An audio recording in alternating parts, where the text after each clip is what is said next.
Dejando el capullo, nuestro tema de hoy es un tema excelente. Es un tema que yo ya encaré la semana antepasada. La semana pasada lo tuvimos acá a Norberto. Pero ¿se acuerdan de que yo le pasé un video acerca de el alfarero? ¿Se acuerdan del video del alfarero, sí o no? No, hoy no le vamos a pasar el video del alfarero, pero vamos a continuar con esto.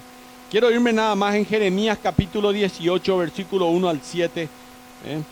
Hoy nuestro tema está basado en Romanos capítulo 12, versículo 2, donde dice: no os conforméis a este siglo, sino transformado por medio de la renovación de vuestro entendimiento. Solamente esa parte del versículo, la primera parte, es la que vamos a tratar. Tengo 30, 40 minutos más o menos, y luego hay asado, así que qué apuro hay. Se van a quedar todos sin problema. Dice Jeremías capítulo 18, versículo 1 al 7, palabra que vino a Jeremías de parte del Señor diciendo: levántate y desciende a la casa del alfarero, y allí te haré oír mis palabras. Entonces descendí a la casa del alfarero, y aquí estaba allí haciendo un trabajo sobre la rueda, y tienen un pedal, y el pedal hacen, y comienza a dar vuelta a la rueda, y ellos comienzan a darle forma a los jarrones o a lo que están haciendo. ¿Vieron la semana pasada? Entonces eso está relatando aquí el autor, Jeremías. Levántate, descienda a la casa del alfarero, y allí te haré oír mis palabras. Entonces descendí a la casa del alfarero, y aquí el alfarero estaba allí haciendo un trabajo sobre la rueda. Versículo 4. Y la vasija de barro que estaba haciendo se echó a perder en la mano del alfarero. ¡Pras! Así que volvió a hacer de ella otra vasija, según le pareció mejor al alfarero hacerla. Entonces vino a mí palabra del Señor diciendo: ¿no puedo yo hacer con vosotros, casa de Israel, lo mismo que hace este alfarero?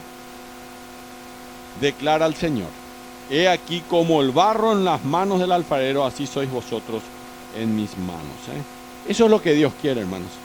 Dios lo que quiere es darnos forma. No os conforméis a este siglo. ¿Recuerdan que el alfarero cómo trabajaba en la vida del barro? De adentro hacia afuera. Y es lo mismo que hace Dios. Nosotros vimos cómo el barro era moldeado, pero de adentro hacia afuera. ¿Cómo hace que sea tan lindo eso? Y de adentro hacia afuera. Es así como hace Dios realmente su trabajo. Deje que Dios trabaje así. Así que yo les recomiendo que subrayen en sus Biblias, Romanos capítulo 12, versículo 2, las palabras conformaos, conforméis, ¿qué dice ahí? No os conforméis a este siglo. Entonces, conforméis, los verbos estos que están en este versículo. Transformaos, el segundo, subraye también. Y el tercero es renovación. Renovación. Este versículo, en estas tres palabras, va a contener una indicación negativa: no os conforméis, no. Una indicación positiva: transformaos. Transforméis, transformaos. Y por último, un plan de acción: la renovación. Es el plan de acción, la renovación de nuestro entendimiento. Así que ya hace unas 2 semanas atrás vimos el punto 1. El mandamiento negativo es: no os conforméis a este siglo. El verbo conforméis es un verbo pasivo en el griego, y lo que está diciendo Pablo es: no se deje o no permita tomar la forma del mundo. El mundo trata de que tomemos su forma. Un escritor famoso, J.B. Phillips, algunos libros de él yo tengo, sobre todo sobre el libro de Filipenses, pero tengo otros libros de él, dice: no deje que el mundo que lo rodea lo exprima en su propio molde. El mundo te quiere dar molde. Te sacude un montón de publicidad en tu cabeza al punto de decir que no existe otra manera de ser feliz que no sea fumando un cigarrillo. Y así te rodean mujeres. Chao, qué capo, Entonces uno se va: ¿y cuánto sale eso para que así me pasa a mí?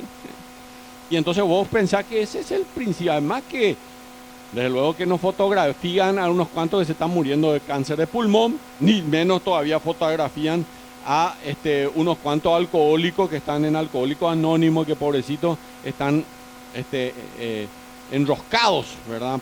Por esa situación, ¿verdad? No os conforméis a este siglo, ¿eh? No dejen que el mundo que lo rodea lo exprima en su propio molde, ¿eh? Pablo usa un imperativo: deje de permitirle al mundo que lo moldee. Eso es lo que Pablo le está diciendo, ¿eh? No lo dejen realmente. Eso significa que es posible, ¿verdad? También por el mundo, pero también puede ser moldeado por la palabra de Dios, ¿eh? Puede ser moldeado también por la palabra de Dios. En el griego acá hay una palabra: no os conforméis a este siglo, dice la Biblia. Y esa palabra siglo en el griego es aioni. Y aioni se refiere a la generación presente, ¿eh? Esta, contemporánea. En el tiempo de Pablo era su generación, y en esta generación es tu generación, mi generación. No tome forma, ¿eh? Un autor definió este pasaje y dijo: la filosofía de los incrédulos que define el periodo de tiempo en el que están viviendo, ¿eh? Eso es este siglo, es la filosofía de los incrédulos que en estos tiempos nos tratan de meter en la cárcel. Yo le voy a decir alguna filosofía en un ratito más que hay en este mundo, ¿eh? Unos cuantos, ¿eh? Le voy a declarar enseguida eso. Pero quiero irme antes con ustedes a Hechos, capítulo 17. Voy a leer solamente el versículo 24 y todo lo demás ustedes van a creer que dice ahí. Y después, si es que quieren, ustedes van y verifican en su Biblia. Porque si no, no vamos a terminar en 40 minutos. Que ahora ya son 35 nomás. Así que vamos. Hechos capítulo 17, versículo 24 dice así: el Dios que hizo el mundo y todas las cosas que en él hay, siendo Señor del cielo y de la tierra, no habita en templos hechos por manos humanas, ¿eh? La creencia de este mundo, Pablo se estaba, en Hechos capítulo 17, Pablo se está llegando a una ciudad llamada Atenas, ¿eh? Él había pasado por Tesalónica, se fue a Berea y ahí a Atenas. El mundo griego rendía en Atenas sus cultos. Había cerca de 30.000 dioses en ese lugar y había un dios, la diosa Atena, que era centro ahí en ese lugar, ¿eh? La diosa número uno de los atenienses realmente era la que ocupaba en primer lugar. Entonces él le dice, Pablo era un tipo muy, muy letrado. No sé si así se dice, pero está bien. Era un tipo inteligente, eso es lo que yo decía, ¿no? Él se fue a aquel lugar y le dice, unos versículos antes: yo veo que ustedes son muy religiosos, porque que pucha, con la cantidad de dioses que tenían por ahí, 30.000 dioses tenían. Entonces yo veo que ustedes son muy religiosos. Y después él dice así: y aquí he visto un Dios que está solamente el pilarcito ahí, pero arriba no hay nada, ¿eh? Porque todos eran una figurita. Dice: al Dios no conocido. Y de este Dios no conocido yo les voy a hablar. Y todos dijeron: wow, él sabe quién es el Dios no conocido. Vamos a escucharlo. Y bueno, y él les va a llevar allá. Pero miren cómo él comienza. Él primero le dice: no es el templo de la diosa Epafrodita, ¿eh? En ese entonces, que después fue llamada, después va a decir, lean la Biblia en Hechos capítulo 18, 19, va a hablar acerca de la diosa esta, de la cual ellos, los griegos, querían en Atenas, le rendían homenaje. Pero él dice: Dios no habita en templos hechos por manos humanas. ¿Dónde habita Dios? ¿Dónde habita Dios? En nuestros corazones, ¿eh? Acuérdense que nosotros somos templo del Espíritu Santo. 1 Corintios capítulo 6, versículo 14, ¿eh? ¿O ignoráis que vuestros cuerpos son templos del Espíritu Santo, el cual está en vosotros, el cual tenéis de Dios, y que no sois vuestros, ¿eh? Acuérdense siempre de los pasajes, ¿eh? Así que en aquella ciudad, Pablo dice: Dios que hizo el mundo y todo lo que hay en ellos, no habita en templos de mano humana. Y después, esa generación que Pablo le estaba hablando, que eran los griegos, pensaba que ellos eran el sumum de la sabiduría de la humanidad, porque ahí estaban los grandes pensadores como Platón, y todos los grandes pensadores salieron de Grecia, ¿verdad? Y hasta hoy, entre paréntesis, son importantes estos hombres, ¿verdad? Pero ellos decían, estos incivilizados, pobres gentiles, pueblos judíos, y le dice, miren lo que dice el versículo 26, y de una sangre ha hecho todo el linaje de los hombres. Así que los griegos y nosotros los pobres paraguayitos somos iguales, porque de la misma sangre Dios hizo el linaje de todos los hombres. Eso ya a los griegos no les gustó, porque ellos se creían, vos sos apenas un paraguayito, yo soy un gigante, ¿verdad? Para que habiten sobre toda la faz de la tierra y les es prefijado el orden de los tiempos y los límites de su habitación, ¿eh? Así que Dios tiene el control, siempre tuvo el control, ¿verdad?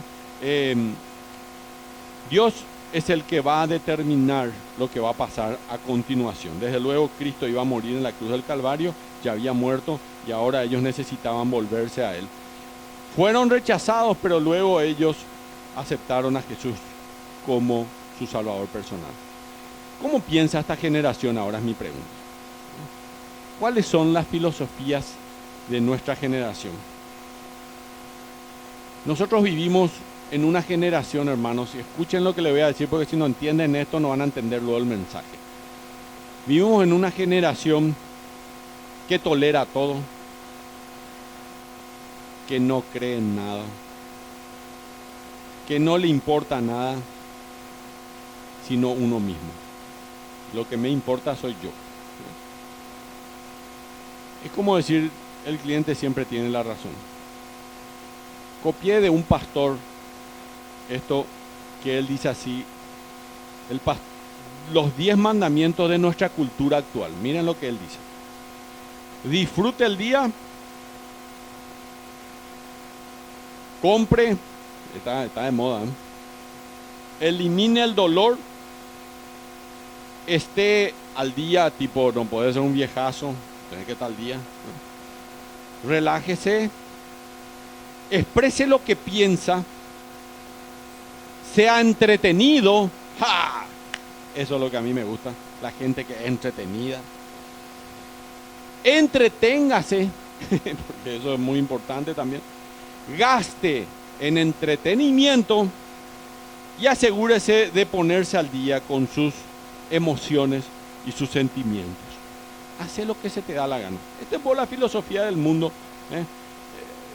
Él dice al final en su libro, en otra frase así: sea lo más sano posible, y eso está bien, hay que ser sano.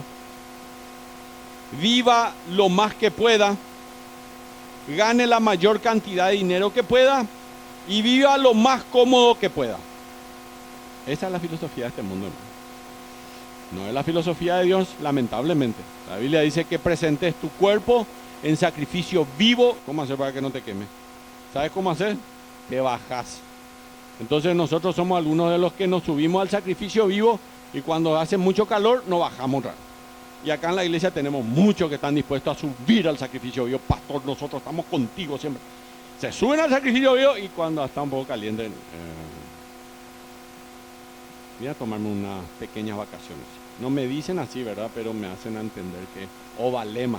Ya me voy a bajar nomás atrás, ¿eh? Y esta es la filosofía de este mundo.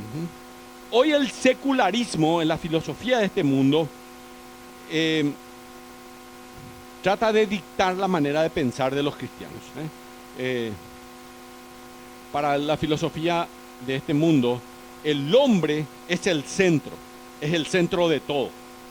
La mujer, el hombre, ustedes saben que cuando digo eso es porque ambos están ahí, ¿eh? El hombre es la medida de todas las cosas. Y si ustedes no creen que es así, vayan a Facebook, vayan a Twitter, vayan a las novelas, vayan al cine, van a ir a YouTube o van a Instagram y van a ver que el hombre es el centro, es la filosofía que hay en este mundo, ¿eh?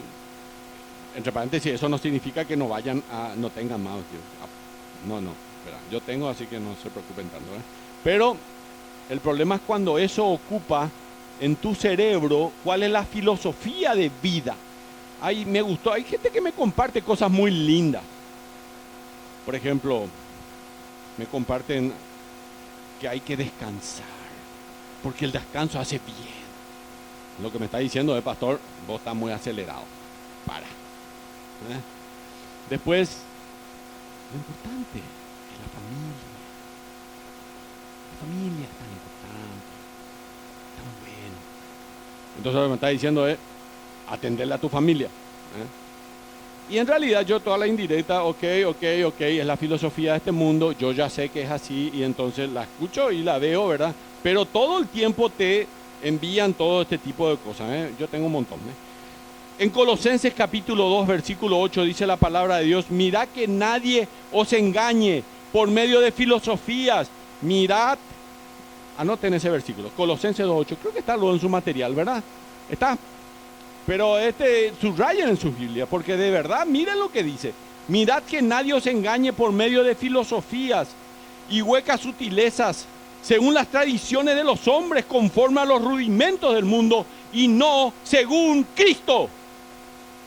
Esta filosofía del mundo es no según Cristo.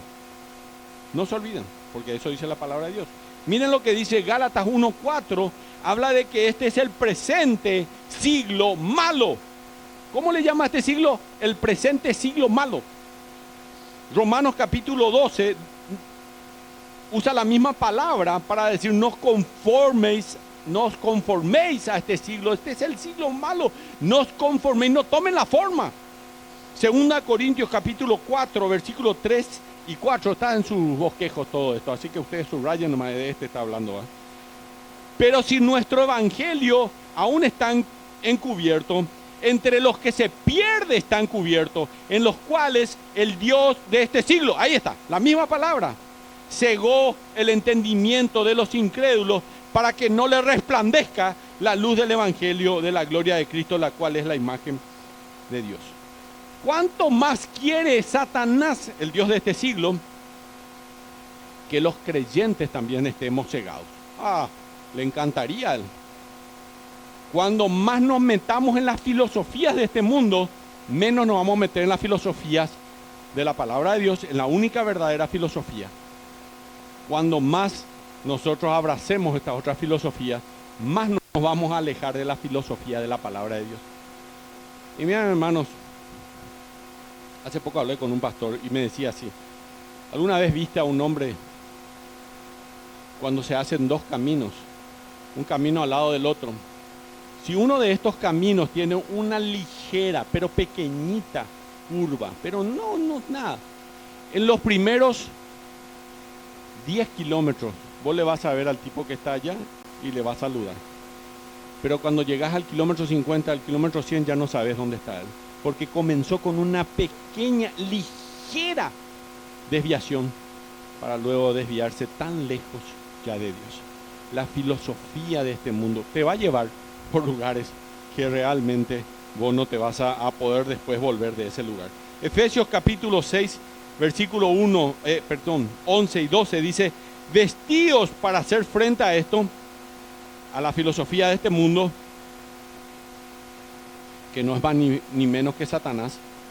Efesios capítulo 6, versículo 11 te da las herramientas y él dice así, vestíos de la armadura de Dios, de toda la armadura de Dios. Ese toda, allí en la Biblia, no está de balde. Es porque hay que usar toda, no una parte nomás. Vos te vas y te acercás a los hermanos y te dicen, bueno, pastor, yo estoy bien porque yo leo la Biblia. Una vez al mes, pero leo. No te dice pues nunca cuánto. O te dice, yo estoy orando siempre por los alimentos.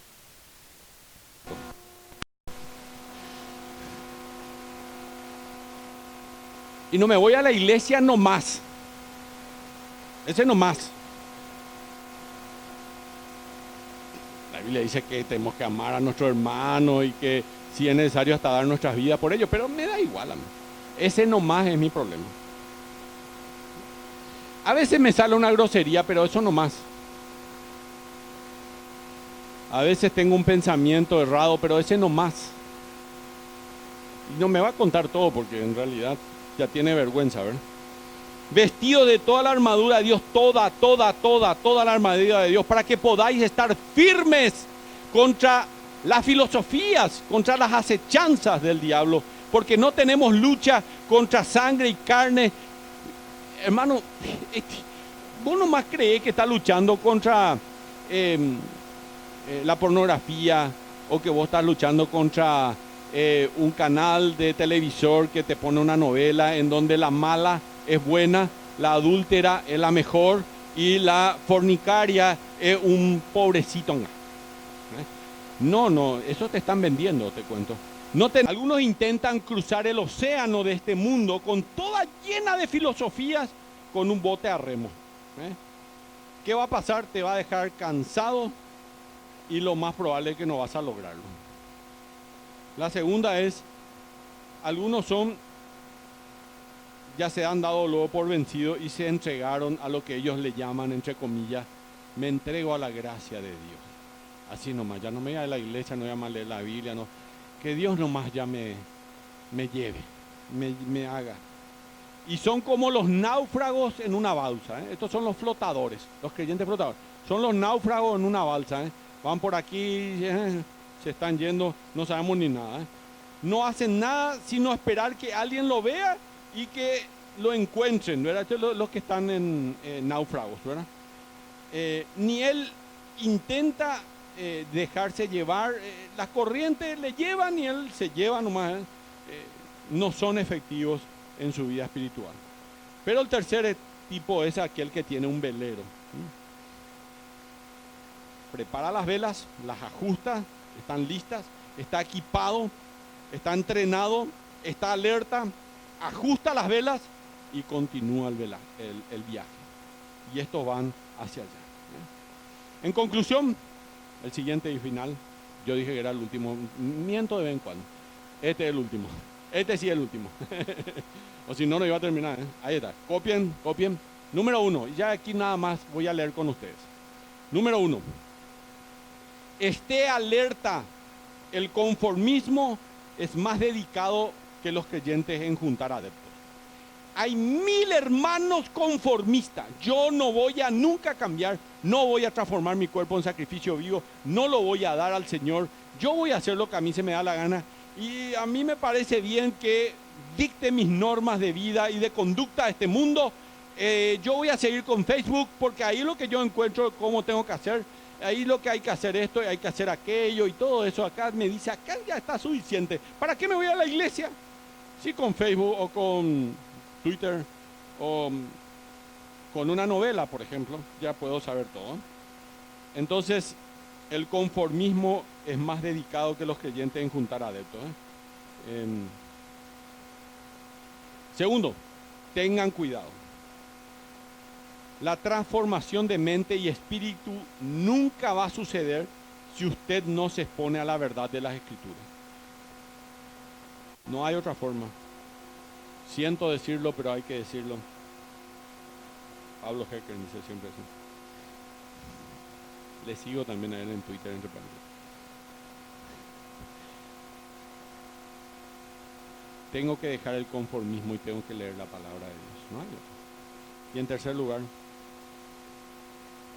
sea activo. Ser activo es no ser conformista, no sentarte nomás y nada más, sino aplicar la Escritura a la vida cotidiana. Eso es crucial si es que usted quiere romper con el viejo patrón de vida y reemplazarlo por uno nuevo. Basta. Pedro decía, basta ya el tiempo pasado para haber hecho lo que agrada a los gentiles. Basta. Y los gentiles quieren que continúes, pero yo le digo, no, basta ya, porque yo no me conformo a este mundo, sino transformo mi entendimiento para saber cuál es realmente la buena voluntad de Dios, agradable y perfecta.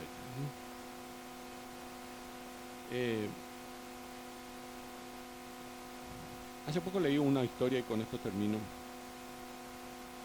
de un joven que se fue a un viaje de crucero con sus amigos, que eran del colegio, compañeros del colegio. Él era creyente y estaba fortalecido en el Señor. Entonces, cuando estaba ahí, él había determinado no beber bebida alcohólica nunca en su vida. Esta es un poco una cosa que este muchacho tenía. Porque su mamá era alcohólica y su papá. Él había fortalecido su mente con la escritura, con la palabra de Dios. Así que en aquel viaje, sus amigos se predispusieron a que él sea un alcohólico. Vamos a lograrlo. Así que le ofrecieron una copa.